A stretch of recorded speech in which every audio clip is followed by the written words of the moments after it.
মুক্তিযোদ্ধা বনাম রাজাকার হতে পারে না এই স্বাধীন বাংলাদেশ। এটা রাজাকারের দেশ নয়, এটা মুক্তিযুদ্ধের চেতনার দেশ। তো আপনার সবকিছু ফেলে আপনার মুক্তিযোদ্ধার কোটাতে কেন এত আক্রমণ? ওই চাকরি আমি চাই না, যে চাকরি করতে গেলে আমার মেধার মধ্যে কোনো দেশপ্রেম থাকবে না। আজকে মুক্তিযোদ্ধাদের যদি আমরা এভাবে প্রশ্নের সম্মুখীন করি, আমরা যদি মুক্তিযোদ্ধাদের অসম্মানিত করি, সেটা ভীষণ দুঃখজনক হবে। আমার পরিবারেও ৩ জন মুক্তিযোদ্ধা রয়েছে, আমিও মুক্তিযোদ্ধার সন্তান।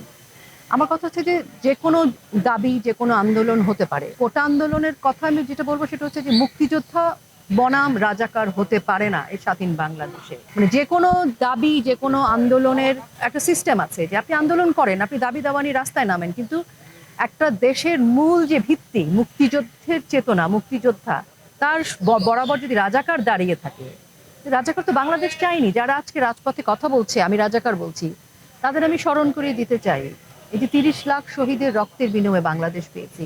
তাদের মা বোনরা বা তারা যারা আজকে, যারা স্টুডেন্টরা আজকে রাস্তায় নেমে কথা বলছেন, সেই সময় থাকলে এই যে মেয়েরা কাল রাতে বেরিয়ে এসছে, তারাও তো ধর্ষিত হতো। এই রাজাকাররাই তো আমাদের মা বোনদেরকে পাকিস্তানি মিলিটারিদের কাছে পৌঁছে দিয়েছে। সারা পৃথিবীর মানুষ আজকে বাংলাদেশের ইতিহাস দেখছে, বাংলাদেশের উন্নয়ন দেখছে। তো সেখানে এরকম আন্দোলন করে বাংলাদেশকে পিছিয়ে পড়ার যে ষড়যন্ত্র চলছে, সে বিষয়ে আমাদের সচেতন থাক। কোনো আন্দোলনে কোনো দাবি মুক্তিযোদ্ধা বনাম রাজাকার হতে পারে না। এটা রাজাকারের দেশ নয়, এটা মুক্তিযুদ্ধের চেতনার দেশ। যারা মুক্তিযুদ্ধে যাননি, এটা তাদেরও দেশ, কিন্তু রাজাকারদের নয়। একজন মুক্তিযোদ্ধার সন্তান বা মুক্তিযোদ্ধার কোটায় যারা চাকরিতে যাচ্ছে, সে তো ঘর থেকেই চাকরিতে যাচ্ছে না, তাকে সকল স্তরের মেধা প্রমাণ করে তারপর যেতে হচ্ছে কোটার কাছে। তো সরকারি চাকরিতে যে অল্প পরিমাণ সিট থাকে, তার অনেক বেশি বাইরে প্রাইভেট সেক্টরে চাকরি আছে। তো আপনি প্রাইভেট সেক্টরের কথা বলছেন না কেন? আপনি নিজে উদ্যোগী হচ্ছেন না কেন? আর এর জন্য মুক্তিযুদ্ধকে, মুক্তিযুদ্ধের চেতনাকে, মুক্তিযুদ্ধের সরকারকে প্রতিপক্ষ বানানোর কোনো প্রয়োজনই নেই। আমি আমার ৩০ লাখ শহীদকে তো অস্বীকার করতে পারি না কোনোভাবে। আমি আমার ৩-৪ লাখ সম্ভ্রম হারানো মা বোনকে কি করে অস্বীকার করি?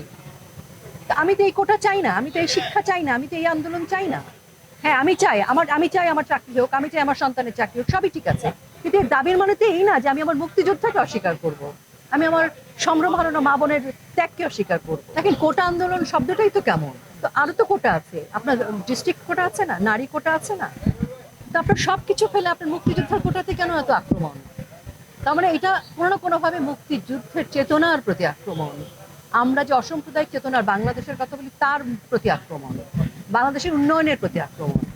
আমার সন্তান চাকরি করবে, সেটার জন্য কোটা আছে কিনা সেটা তো বড় কথা নয়। আমার সন্তানের মেধা আছে, সে চাকরি পাচ্ছে। আমার সন্তান, আমাকে তো মেধা দিয়ে, আমি যে আজকে রোকেয়া প্রাচী হয়েছে, আমি তো মুক্তিযোদ্ধার সন্তান, তা আমাকে তো কোটায় মিডিয়াতে আজকে স্ট্যাবলিশড হয়নি। আমাকে কিন্তু যোগ্যতা দিয়ে প্রমাণ করতে হয়েছে, যোগ্যতা দিয়ে প্রমাণ করে আসতে হবে। এই দেশাত্মবোধহীন মানে অমানুষের মতো মেধা দিয়ে তো কোনো লাভ নেই। ওই চাকরি আমি চাই না, যে চাকরি করতে গেলে আমার মেধার মধ্যে কোনো দেশপ্রেম থাকবে না, আমার ইতিহাসের প্রতি শ্রদ্ধা থাকবে না, ঐতিহ্যের প্রতি থাকবে না। যে কৃষক আমার জন্য তার স্ত্রী সন্তানকে ফেলে চলে গেছেন, বা যে কৃষাণী আমাদের জন্য ধর্ষিতা হয়েছে, আমাদেরকে তার কথা ভাবতে হবে।